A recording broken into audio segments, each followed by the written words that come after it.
Start ಮಾಡಿ. ನಮಸ್ತೆ ಸ್ನೇಹಿತರೆ, ಎಲ್ಲರಿಗೂ ಇವತ್ತೊಂದು ಸುದೀನ ಅಂತ ಹೇಳ್ಬಹುದು. ನಮ್ಮ ಕರ್ನಾಟಕದ ರಾಜ್ಯ ವಿದ್ಯಾರ್ಥಿಗಳ ಸಂಘದ ಮುಖ್ಯ ಭೂಮಿಕೆಯಲ್ಲಿ ನಾಯಕರಾಗಿ ಗುರುತಿಸಿಕೊಂಡಿರುವಂಥವರು ನಮಗೆ ಕಾಂತಕುಮಾರ್ ಸರ್ ಅವರು. ಇದುವರೆಗೂ ಕೂಡ ಕರ್ನಾಟಕ ಇತಿಹಾಸ ನೋಡಿದಾಗ ವಿದ್ಯಾರ್ಥಿಗಳ ಒಂದು ಅಸೋಸಿಯೇಷನಲ್ಲಿ ಇಂತಹ ಒಂದು ಮುಖಂಡತ್ವ ಇರುವಂತಹ ನಾಯಕರು ನಮಗೆ ಇದುವರೆಗೂ ಸಿಕ್ಕಿರಲಿಲ್ಲ. ಇಂತಹ ಈ ಒಂದು ನಮ್ಮ ಸಮಕಾಲೀನ ಒಂದು ಸಮಾಜದಲ್ಲಿ ಇಂತಹ ಒಬ್ಬ ನಾಯಕರು ನಮಗೆ ಸಿಕ್ಕಿರುವಂಥದ್ದು ನಮ್ಮೆಲ್ಲರ ಒಂದು ಪುಣ್ಯ ಅಂತಲೇ ಹೇಳ್ಬೋದು.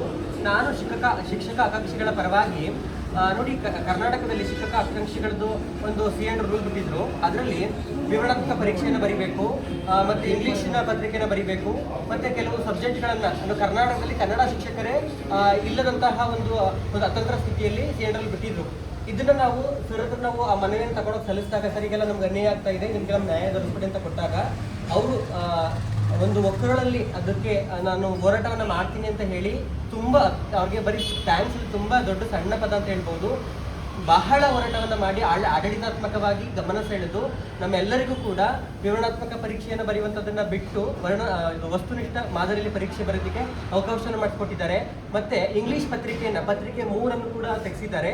ಅದಲ್ಲದೆ ನಮ್ಮ ಕರ್ನಾಟಕದಲ್ಲಿ ಇರುವಂತಹ ಕನ್ನಡ ಭಾಷಾ ಶಿಕ್ಷಕ ಆಕಾಂಕ್ಷಿಗಳಿಗೆ ಒಂದು ದೊಡ್ಡ ಮಹಾನ್ ಉಪಕಾರ ಮಾಡಿದ್ದಾರೆ. ಏನಂತ ಹೇಳಿದ್ರೆ, ಈ ಬಾರಿ ನಮಗೆ GPTಯಲ್ಲಿ ಕನ್ನಡ ಶಿಕ್ಷಕರಿಗೆ ಅವಕಾಶವನ್ನು ಮಾಡಿಕೊಟ್ಟಿದ್ದಾರೆ. ಸೊ ಹಾಗಾಗಿ ನಮ್ಮ ಕನ್ನಡ ಭಾಷಾ ಶಿಕ್ಷಕ ಆಕಾಂಕ್ಷಿಗಳ ಪರವಾಗಿ ಮತ್ತು ನಮ್ಮೆಲ್ಲ ಎಲ್ಲ ಭಾಷೆ ಶಿಕ್ಷಕರ ಆಕಾಂಕ್ಷಿಗಳ ಪರವಾಗಿ ಇವರಿಗೆ ತುಂಬ ಹೃದಯದ ಧನ್ಯವಾದಗಳು ಮತ್ತು ಅನಂತ ಕೋಟಿಯ ಒಂದು ನಮನಗಳನ್ನು ಸಲ್ಲಿಸ್ತಾ, ಇಂತಹ ನಾಯಕರು ಇವರಿಗೆ ಆಯುಷ್ಯ ಕೊಡಲಿ, ಮತ್ತೆ ಒಂದು ದೊಡ್ಡ ನಾಯಕರಾಗಿ ಇವರು ಬೆಳೀಲಿ ಅಂತ ಇವರಿಗೆ ಹುಟ್ಟುಹಬ್ಬವನ್ನು ನಾವು ಶುಭವನ್ನ ಈ ಒಂದು ಸಂದರ್ಭದಲ್ಲಿ ತಿಳಿಸ್ತಿದ್ವಿ. ಸರ್, ನಿಮಗೆ ಹೃದಯ ಸ್ಪರ್ಶಿ ಧನ್ಯವಾದಗಳು ಸರ್.